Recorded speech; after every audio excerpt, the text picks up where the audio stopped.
Et salut à toi, j'espère que tu vas bien. On se retrouve dans cette vidéo pour faire le bilan de cette nouvelle journée de mon challenge. Décidément, aujourd'hui, j'ai vraiment des regrets parce que je tenais dans les mains le trade final du challenge. Je le tenais dans les mains. Il était parfait. C'était un trade qui m'aurait fait valider le challenge aujourd'hui. Et je me suis fait sortir en break-even à cause du spread sur une vieille mèche dégueulasse, mais vraiment dégueulasse, avec un spread super élevé parce qu'aujourd'hui c'était un jour férié aux États-Unis, 19 février, le President Day, donc il y avait, on va dire, moins de volume sur les marchés et un spread forcément plus élevé. Et je me suis fait sortir, mais tu vas voir, c'est vraiment très moche, en break-even. Et en fin de journée, j'ai repris un trade, mais qui était moche, qui était très moche, sur lequel je me suis fait sortir immédiatement. Et là, c'était vraiment mérité. Résultat, je suis à moins 100. Pourquoi? Parce que là, je suis passé à 1% de risque. Parce que comme j'étais en positif et que je suis toujours d'ailleurs, quand je suis en positif, là, il me reste 5%. J'essaye de prendre du 1% sur mes trades pour essayer de finir le plus vite possible le challenge. Là, je reprendrai du 1%. Si je perds le trade suivant, je repasserai à du 0,5%, le temps de repasser en positif. C'est sa stratégie que j'ai mis et que j'ai mise en place, voilà. Et du coup, ouais, décidément, voilà, j'ai des petits regrets encore aujourd'hui.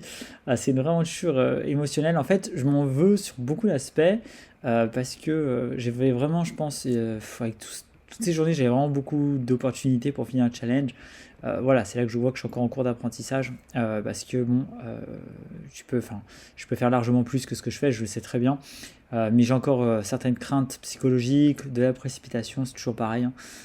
Voilà, donc ça se travaille les amis, c'est dur, c'est très dur. Il faut réussir à se détacher vraiment du résultat, c'est le plus important. Je pense que si tu es comme moi, qui est un petit peu craintif sur ton trading ou autre, il faut vraiment se détacher du résultat. Il faut prendre le challenge pour ce que c'est juste un challenge.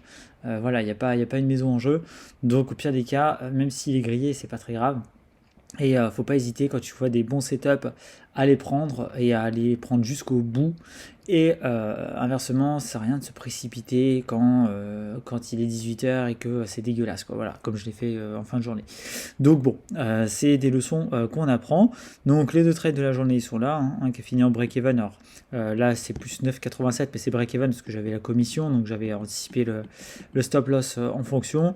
Et puis ici, voilà, là tu vois qu'avec la commission ça fait moins 10. On va passer cette journée, alors je vais te montrer les deux trades, ça va être assez rapide, hein. Je vais te montrer le trade que je regrette le plus, on va dire.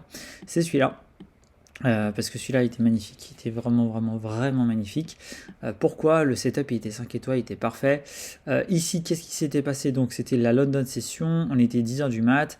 Ici, on venait de prendre le Asia High, hein, là le bleu, tu vois que c'est l'Asia Low, l'Asia Session, donc on venait de prendre l'Asia High. On formait ici un magnifique résistance HRLR en 3 minutes, c'était parfait. Un magnifique break of structure ici avec du displacement, tout ce qu'on aime. Ici, tu vois qu'on revient tenter de casser à nouveau le plus haut, on échoue et on repart à la baisse, casser à nouveau en plus bas. Donc on a un mitigation block magnifique qui nous reforme à nouveau de la high resistance. Et en plus de ça, ici, avant de casser encore le plus bas, on a du displacement et on a encore de la high resistance. Bref, il y a vraiment tout là qui nous indiquait que ça allait partir à la baisse. Et donc moi j'ai tracé ici la zone du mitigation block. Et je suis allé en 2 minutes et j'ai trouvé là cet order block ici sur lequel je me suis positionné tout simplement. Donc je suis rentré ici sur voilà, là j'ai été déclenché et en fait mon TP c'était ça, c'était un tout petit peu plus que ça, c'était un peu plus loin, c'était 3 et quelques, c'était ce qui me manquait pour valider le challenge à peu près. Et en fait c'était archi cohérent si on va ici en 15 minutes parce que là regarde on avait tout simplement plein de FVG ici à combler, hein, tu vois là il y en avait plein et surtout on est sur le GPB-USD et on est sur une tendance higher time frame qui est complètement baissière, on est complètement bearish ici en tout cas là tu vois on était vraiment là où j'ai pris le trade on était vraiment bearish et du coup voilà si on va être sur du daily aussi on le voit tu vois qu'on avait rebondi ici avec un magnifique Judas Swing sur un order block daily et là en fait on pouvait tout simplement s'attendre à aller chercher des plus bas et notamment ici tu vois qu'on a deux magnifiques equal lows ici à venir chercher. Bref, du coup on était pour moi full bearish et là on avait un magnifique un magnifique setup, il faut le dire.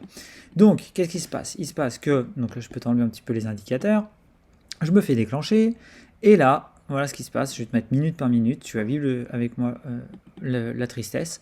Le trade part dans la bonne direction, à partir de là, je crois que c'est à partir de là que je me mets break-even. Pourquoi? Parce qu'on vient de prendre ici, comme tu peux le voir, de la liquidité et qu'on revient ici à nouveau sur la FVG.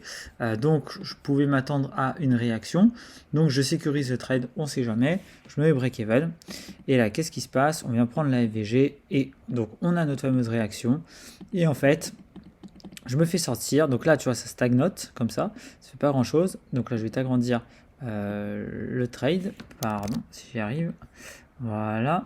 Et alors attends, parce que mon trade, il était sur l'order block. Voilà ce que c'est que le spread. Donc là, je me suis fait sortir en fait avec le spread ici. Voilà, je me suis fait sortir sur cette mèche. Et regarde ce qui s'est passé après. C'est bien triste parce que si je te fais défier du prix, il est complètement parti à la baisse. En fait, il a fait ça toute la journée. Voilà, tu vois que l'entrée, elle était quasiment sniper, l'entrée, à peu de choses près. J'étais pas là, hein, j'étais évidemment...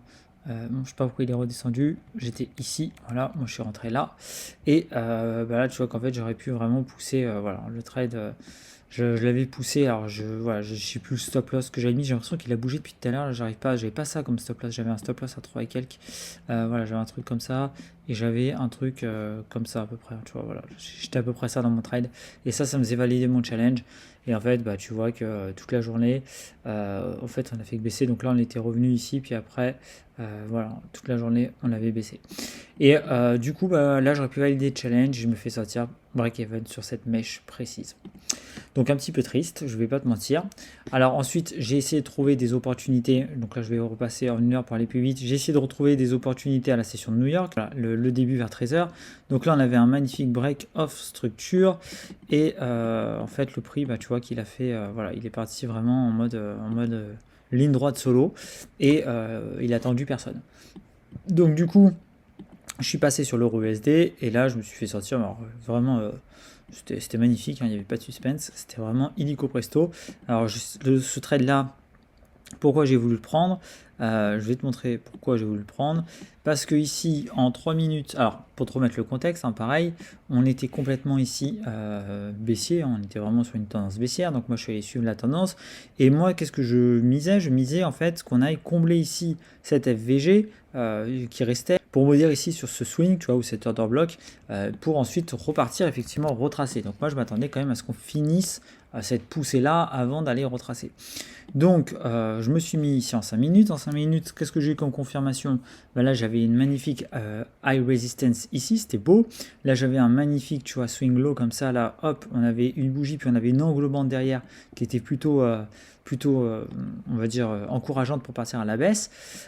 Et c'était en 3 minutes, je crois que j'avais un breaker block en 3 minutes. Ouais, voilà, on a eu ici un breaker block que je t'ai tracé. Donc on avait cassé ici à la hausse, puis on a recassé à la baisse. Et donc moi je m'étais positionné sur cet order block ici en M2. Je sais plus exactement, c'était en M2 ou en M1, je sais plus. Non, c'était en M1. Je m'étais positionné ici sur ce petit order block qui venait de provoquer justement un change of character en M1 avec une magnifique bougie qui a laissé du displacement. Donc je suis positionné là. Je me suis fait activer ici et en fait le truc c'est que ce breaker block en fait on l'a absolument pas respecté et on a refait un autre breaker à l'envers et donc je me suis fait avoir là-dessus parce que je suis rentré en agressif en 1 minute et en fait tu vois que voilà en fait on a tout simplement on est reparti en fait faire un breaker et après on est parti en full retracement non-stop et je me suis fait sortir et en fait du coup on était en retracement donc on n'a pas eu du tout ce que j'attendais, c'est-à-dire alors attends, qu'est-ce qu'il m'a fait là, voilà, oui, d'accord, c'est monté tellement que j'avais perdu mon trade.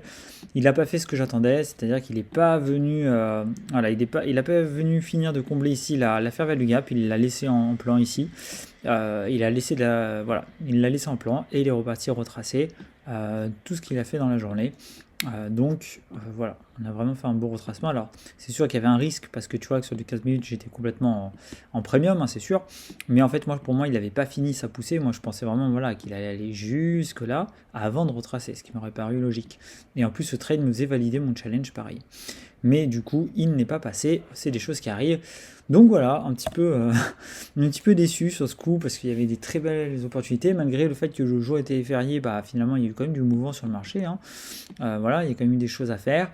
Je suis dégoûté un petit peu là-dessus, hein, je vais pas te mentir. Sur ce trade-là, c'est un petit peu dommage parce que j'avais bien vu. Et sur ce trade-là, bon bah voilà, le scénario il n'est pas passé, il n'est pas passé, c'est des choses qui arrivent. Il y a eu le retournement du marché, pile quand je suis rentré dessus, au moment où je pensais qu'il allait finir sa course ici en fair value gap, parce que là en plus en M15, on revenait pas sur une zone spécifique, c'était peut-être voilà en H1 non plus, tu vois, voilà, on était sur de la fair value gap ici, même en H1, tu vois qu'il en restait ici à combler. Donc bon, ce qui compte, c'est quoi? Ce qui compte, c'est que ce qui est bien, la leçon que j'en tire de tout ça, c'est que psychologiquement, ça permet vraiment de bosser. Permet vraiment de bosser sa psycho. Parce que là, tu passes par toutes les phases. La phase où tu es sur le point de te dire, purée, je vais valider le challenge, tu es à la moitié de ton trade quasiment gagnant. Tu finis en break-even et puis finalement, tu finis à moins 108 la journée. Donc bon, tu vis la déception, au moins tu la vis une fois. Et si ça réarrive, bah, tu vois, tu seras formé à ce sentiment-là. Donc tu passes par tout un panel d'émotions. J'aime bien l'idée d'en baver un petit peu sur cette phase 2 parce que ça me permet d'avoir tout le panel d'émotions, tu vois. Et quoi qu'il arrive, bah, au moins je sais que si je rate le challenge, j'aurais vécu une fois la déception de le rater à si proche de le réussir. Et si je le réussis, bah, je serais très content. Donc quoi qu'il en soit, on en tirera quelque chose de positif. Je t'avoue que j'aimerais vraiment le valider maintenant, pas attendre 15 ans pour le valider non plus. Parce que bon, voilà, le but c'est au bout d'un moment quand même de trader pour du vrai argent, hein, je vais pas te mentir. Donc évidemment, enfin, j'essaye aussi de. Si toi aussi tu débutes, si tu veux, faut pas te mettre non plus une pression, hein. Je veux dire, faut laisser le temps au temps. C'est normal, faut apprendre à gérer tes émotions tout en apprenant la technique. Donc il y a deux choses à faire au début, il y a tout à faire. Il faut apprendre l'analyse technique, il faut apprendre à améliorer ta vision des marchés. En plus, il faut apprendre à te gérer psychologiquement. Donc il y a énormément de choses, on ne se rend pas compte, mais il y a beaucoup de choses à faire quand tu débutes en trading. Et c'est normal à un moment donné que tout ça ne soit pas encore 100% maîtrisé au démarrage et que tu aies besoin un petit peu de passer par différents stades, différentes émotions pour petit à petit savoir ce que ça fait, les vivre, les intérioriser et comprendre petit à petit que ça fait partie du process, ça fait partie du trading, et jusqu'à ce que tu deviennes indifférent. Et en fait, l'objectif final, c'est de devenir indifférent à la fois aux émotions positives et aux émotions négatives. C'est-à-dire que tu dois arriver à un stade, au bout d'un moment, en tout cas moi c'est ce que je vise, un stade où gagner un gros trade ne me fera plus rien, et gagner et perdre un gros trade ne me fera plus rien non plus. Et en mode, c'est normal, en fait, c'est juste le trading, on sait comment ça marche, et en fait, faire du fait d'être rentable une habitude, et ne plus être soumis aux émotions dès qu'un trade gagnant, dès qu'un trade perdant, etc. Voilà, ça s'apprend. Et je pense que voilà, c'est normal, hein, il y a un temps d'apprentissage. Quand tu manipules de l'argent comme ça sur les marchés, que tu n'as pas forcément l'habitude de démarrage, il y a toujours forcément de l'enjeu émotionnel. Et il y a aussi des objectifs personnels que tu te fixes, il y a l'exigence envers toi-même que tu peux te fixer, les rêves que tu veux atteindre, la liberté que tu souhaites atteindre, etc. Tout ça s'entremêle et c'est important de garder la tête froide et d'essayer un petit peu de maîtriser tout ça pour arriver à un trading professionnel étape par étape. Donc voilà ce que je voulais partager avec toi pour cette vidéo.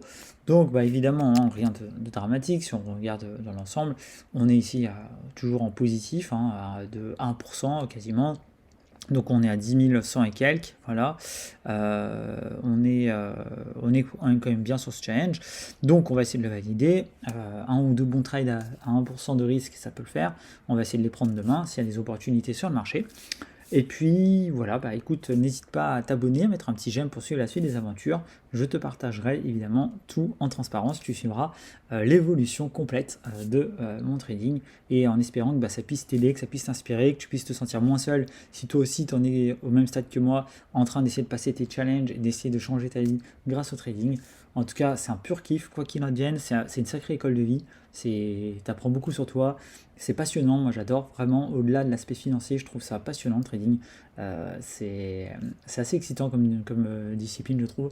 Voilà, moi j'aime vraiment, je sais qu'il y en a qui disent que c'est chiant, que c'est toujours pareil, etc. Mais moi j'aime beaucoup, j'ai une approche en tout cas il y a un côté ludique pour moi aussi dans le trading que j'apprécie énormément. En plus du côté professionnel évidemment qu'on essaye de développer. Voilà, et bien j'arrête là pour pas faire une vidéo trop longue et je te dis à demain pour la suite des aventures. Ciao ciao.